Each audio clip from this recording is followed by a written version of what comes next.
Welcome back to another video. Today we have the top 10 highest ranking anime on Netflix at the moment, and of course a few of my recommendations as well. Just reminding you real quick, if you haven't yet, be sure to subscribe to my channel, that way you stay up to date with all of my anime reviews and discussions. So, starting off with the top 10 highest ranking anime on Netflix, I really wanted to make this list because it really surprised me what series were here and what series weren't here. Starting off at number 10, we have Blue Exorcist.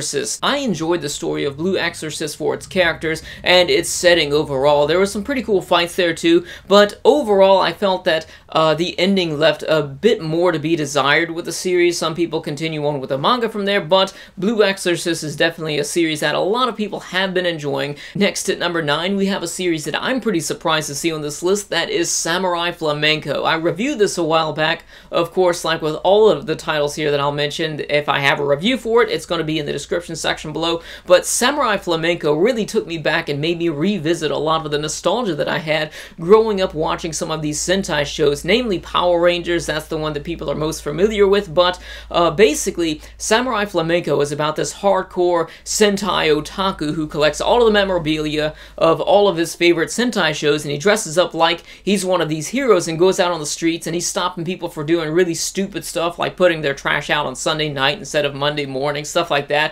But then he gets mixed up with these monsters as the story becomes more supernatural, and it does change. I noticed that a lot of people kind of drop it halfway through, but personally, I felt a new enjoyment for the second half of the series. The first half I felt was really funny, but then the second half, I enjoyed that for a whole different meaning altogether. Nonetheless, Samurai Flamenco is definitely an original experience, and you should definitely check it out, especially if you grew up in the 90s and grew up watching these Sentai shows like Power Rangers. Moving on to number 8, we have Deadman Wonderland, and I'm not surprised to see that on this list here because I know this is another fan favorite, but Deadman Wonderland is this pretty mature series. It's got a lot of blood, a lot of violence here. It's definitely pretty violent. It's basically about these people that can control their blood and turn it into weapons, and then they get trapped inside of this prison, which is kind of like this carnival atmosphere. It's definitely got a very unique setting to it, and I really like the way that it's styled, the whole setting itself, because it's like a prison, but then again there are these like carnival aspects to it at the same time. It sounds really weird, you just have to see it, but the prisoners are actually pitted against each other to fight, and it's really enjoyable to watch some of these fights, just the way that they fight each other. But honestly, in my opinion, I felt that the story really ended in its stride, right in the middle of its stride. When it started to get really good, it just ended and we never saw any more of it, and I honestly felt that the middle of the series itself had a bit of slow pacing. I liked the beginning, and I liked that last episode at the end, but in the middle, it was kind of slow to me. Moving on to number 7, we have a series that surprised me to even be on Netflix, let alone on this list, because it's a series that I've never even heard of before. That's Kotora-san, and I'm pretty surprised that this is number 7, surpassing fan favorite shows such as Blue Exorcist and Deadman Wonderland. I'm definitely going to have to give that a shot whenever I have a free moment to check something out. Moving on to number 6, I know I'm going to hear about this one, but number 6 is Magi, and I know I made that video a while back where I jumped to conclusions, and honestly, I probably should have watched more of the show. At some point in time, I'm going to have to go back when I'm in the mood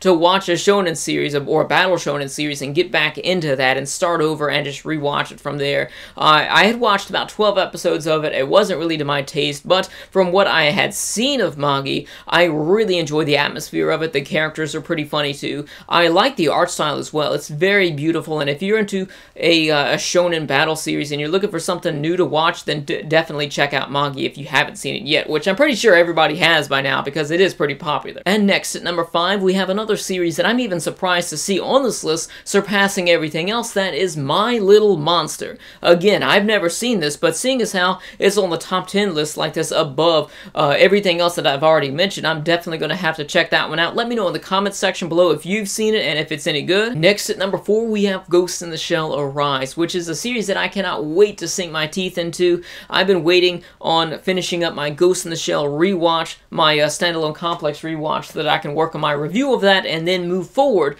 to reviewing and watching Ghost in the Shell Arise. But you do not have to watch any of the previous Ghost in the Shell movies or anime series to be able to understand or enjoy Ghost in the Shell Arise. Next, at number 3, we have Death Note, and I am not surprised to see that on this list at all. I remember last time I made this Netflix list, Death Note was a recent addition to the site, and it was still below the popularity line of the top 10 because it was so new to Netflix, but now it's taken its place at number 3, and I definitely cannot blame it for that. I don't need to say a whole lot about Death Note, though, because I'm sure that most of you have already seen it, if not everybody here. Speaking of 2 more shows that don't need any introduction, number 2 is Fullmetal Alchemist Brotherhood, and number 1, the Fullmetal Alchemist from 2004. I'm surprised to see that above Brotherhood because I know there are so many die-hard fans of the first anime series out there, but Brotherhood really did take it up a notch with its writing, with its action. I did review this recently, and I was bringing up points about how there's too much comedy in it and how it kind of took away from that. You can check out my full review in the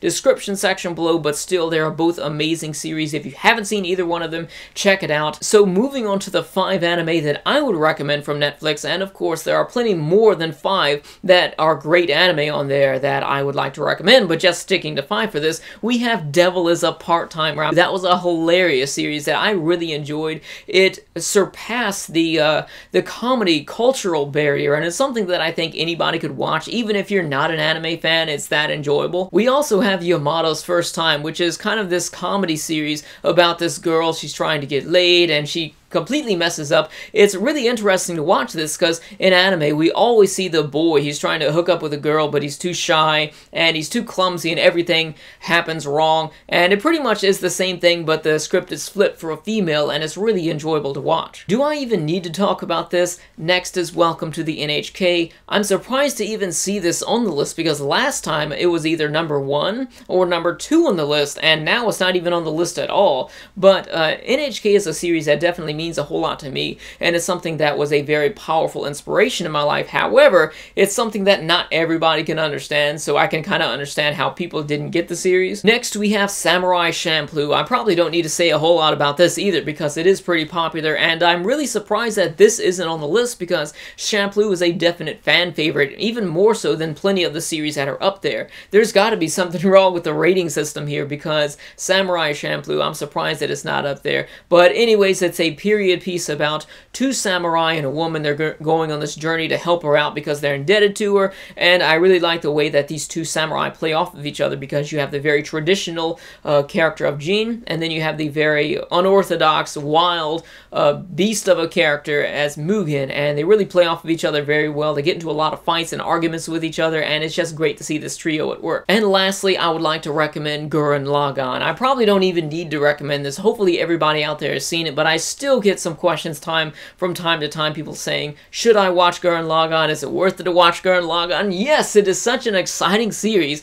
Just get past the first few episodes and you're going to be hooked, I can guarantee it. So anyways, let me know in the comment section below if you agree with the placement of anime on this list. I know it's a bit of a wonky list here, and personally I disagree with it, but I'd like to hear your thoughts in the comment section below, and also, what are some anime on Netflix that you would like to recommend to me or to other people that are reading through the comments right now. Thank you for watching. Thanks for all your support with the likes and comments, and be sure to check out my anime review playlist and of course my top 10 favorite anime of all time. Thank you for watching, and I'll see you next time.